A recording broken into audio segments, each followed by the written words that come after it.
He'd call us all together as a team about once a year, and he'd say, now men, you're either getting better or you're getting worse. You can't stay the same. Now, Dan said a lot of things I'm still trying to figure out, but I understand that. Change is inevitable. It's going to happen.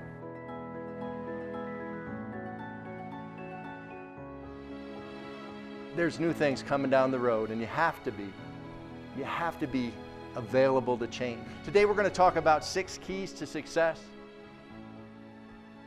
that allow you to control change, that allow you to excel through change.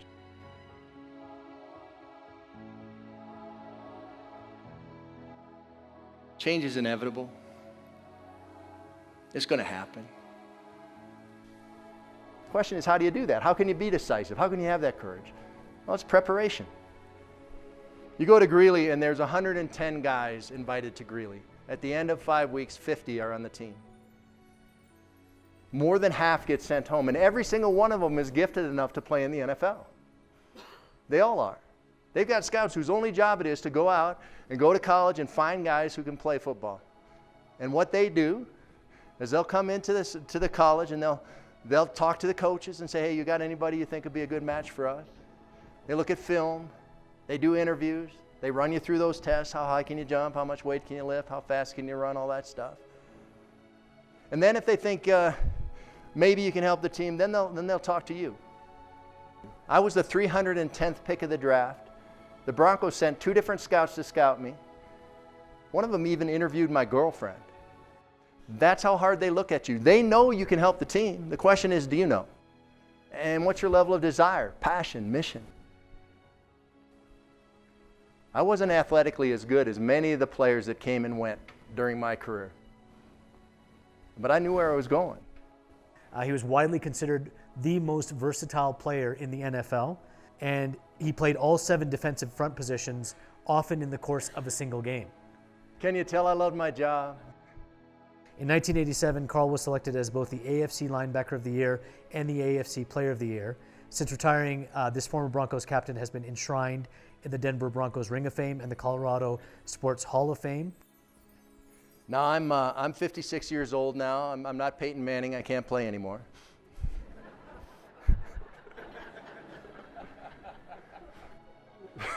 So I have other desires, passions, missions in my life.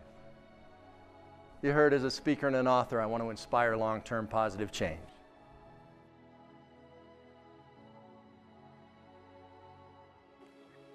This particular osprey, this crunchy osprey that was spread out on the ground before me, had been collected in 1910.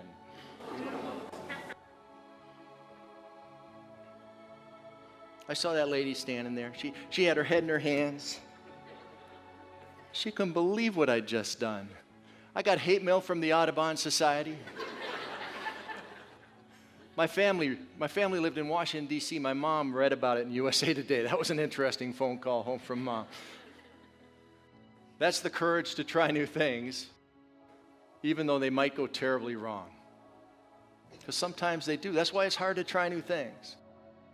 They film every practice, and now they even film meetings. So theoretically, you can sit in a meeting watching film of yourself practicing. Now, I've seen that play over and over again. I know he's right, but my natural tendency as a human being is to think that's not my fault, coach. Well, what should I think? Yeah, that's my guy. That's my guy, and I'll get him next time. We're going to talk about teamwork, with leadership being the ultimate expression of teamwork. Courage, the courage to try new things and the courage to be decisive.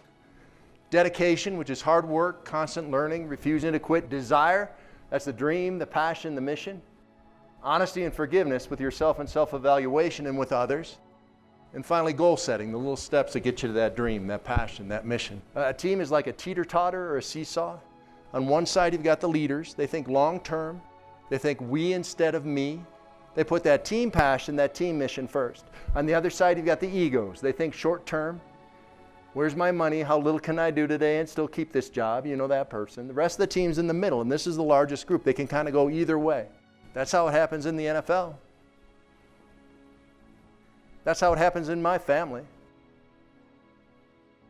That's how it happens in businesses. That's how it happens in communities. That's how it happens in governments. That's how one person can make a huge difference in a large team concept.